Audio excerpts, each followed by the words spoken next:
ఈ వీడియో చూస్తున్న వీక్షకులకు క్రీస్తునందున వందనాలు. నేను చెప్పబోతున్న పాఠం పేరు అపవాది ఆయుష్. మళ్ళా చెప్తున్నానండి, అపవాది ఆయుష్.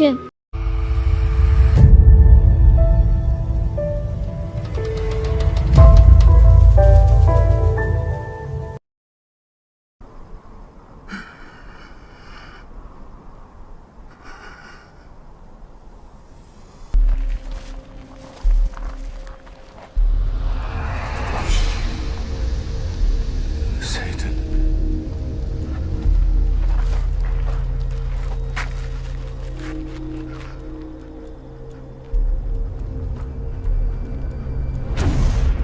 If you are the Son of God, command that this stone becomes bread.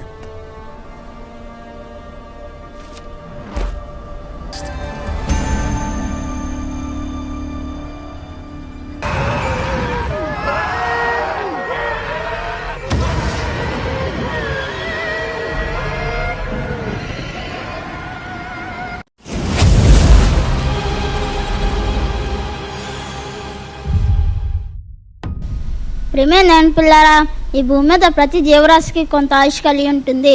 తిమింగలం కొంత ఆయుష్ కలిగి ఉంటుంది, పక్షి కొంత ఆయుష్ కలిగి ఉంటుంది, ఏనుగు కొంత ఆయుష్ కలిగి ఉంటుంది. అయితే ప్రియులారా, ఈ జంతువులన్నిటిలో గ్రీన్లాండ్ షార్క్ అనే చేప సుమారుగా 300 నుండి 500 సంవత్సరాలు బ్రతుకుతుందని శాస్త్రవేత్తలు తెలియజేశారని, అలాగే కొన్ని దోమలు 24 గంటలు మాత్రమే జీవిస్తాయని చెప్పారు. ఇలా జంతువులు కొంతకాలాన్ని కలిగి జీవించి చనిపోతున్నాయండి.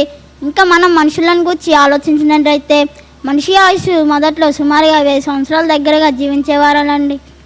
వాళ్ళలో ఎక్కువ కాలం జీవించిన వ్యక్తి మెతుశాల గారు.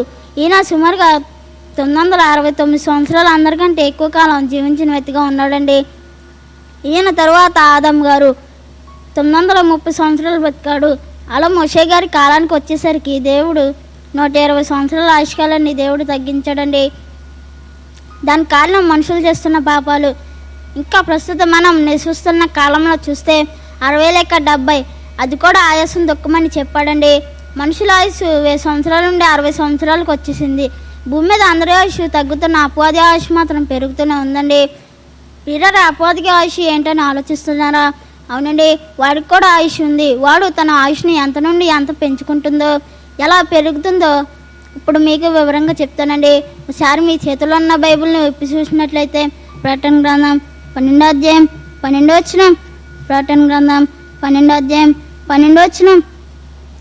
అందుచేత పరలోకమా, పరలోక నివాసులారా ఉత్సహించుడే, భూమి సముద్రమా మీకు శ్రమ. అపవాది తనకు శ్రమం కొంచెమని తెలుసుకొని బహు క్రోధం గలవాడే మీ యొద్దకు దిగి వచ్చి అన్నాడని చెప్పాను. వీరరా, ఈ వచనాన్ని మనం జాగ్రత్తగా పరిశీలించినట్లయితే ఎక్కడ భూమి సముద్రమా మీకు శ్రమ అని అన్నాడు. అసలు శ్రమ ఎందుకని ఆలోచిస్తున్నారా? అపవాది తన శ్రమం కొంచెమని తెలుసుకొని బహు క్రోధం గలవాడే మన యొద్దకు దిగి వస్తున్నాడంటూ ప్లీరరా తనకు శ్రమం కొంచెమని తెలుసుకొని ఎప్పటి వరకు జీవిస్తున్నాడండి. సుమారుగా 2000 సంవత్సరాల కొంచెం సమయమని చెప్పి బ్రతికిస్తున్నాడండి. అసలు వాడు ఎందుకు బ్రతుకుతున్నాడు? ఎవరి ద్వారా వాడి ఆయుష్ పెరుగుతుందని ఆలోచిస్తే పేతురు రాసిన మొదటి పత్రిక 5వ అధ్యాయం 8వ వచనం. పేతురు రాసిన మొదటి పత్రిక 5వ అధ్యాయం 8వ వచనం. నిర్భరమైన బుద్ధి గలవారై మెలకుగా ఉండుడి, మీ విరోధిన అపవాది గర్జించు సింహం వలె ఎవరు మృంగినా అని వెతుకుతూ తిరుగుచున్నాడు. ప్రియులారా, ఎక్కడ అపవాది గర్జించు సింహం వలె ఎవరు మృంగినా అని వెతుకుచున్నాడండి. చాలా భయంకరంగా వెతుకుచున్నాడు. మనం ఏమాత్రం మెలకుగా లేకపోయినా వాడు మనల్ని మృంగి వాడి ఆయుష్ పెంచుకుంటాడండి. సుమారుగా 2000 సంవత్సరాలు మనుషులందరినీ మృంగుతూనే వాడి ఆయుష్ పెంచుకుంటున్నాడు. ప్రియులారా, అపవాదికి మనకి లింక్ ఏంటని ఆలోచిస్తున్నారా?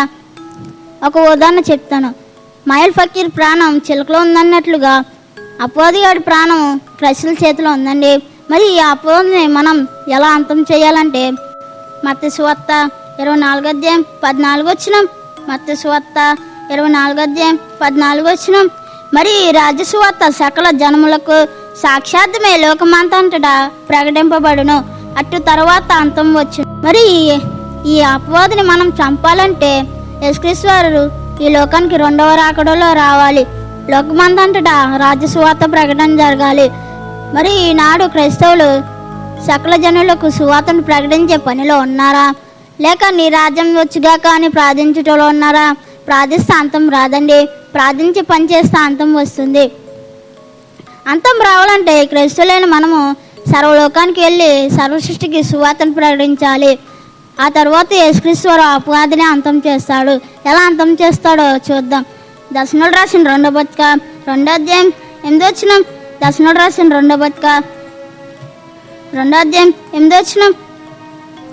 అప్పుడు ఆ ధర్మ విరోధి బయలుపరచబడును. ప్రభువే అయిన యేసు తన నోటు ఊపిరి చేత వానిని సంహరించి తన ఆగమన ప్రకాశం చేత నాశనం చేయును. చూశారు కదా ప్రియులారా, క్రైస్తవులైన మనము సువార్తను ప్రకటిస్తేనే అపవాదికి అంతం వస్తుంది. కాబట్టి ప్రియులారా, మనమందరం ఎప్పటి నుంచైనా అపవాదిని అంతం చేసే పనిలో, అనగా సువార్తను ప్రకటించే పనిలో ఉంటూ అపవాది వాళ్ళలో చిక్కుకున్న వారందరినీ రక్షించి పరలోకం చేర్చాలని కోరుతూ ఇలా చిన్న మాటలు ముగిస్తున్నాను. ఎంతవరకు నా మాటలు విన్నామో మీ అందరికీ క్రీస్తునందున వందనాలు.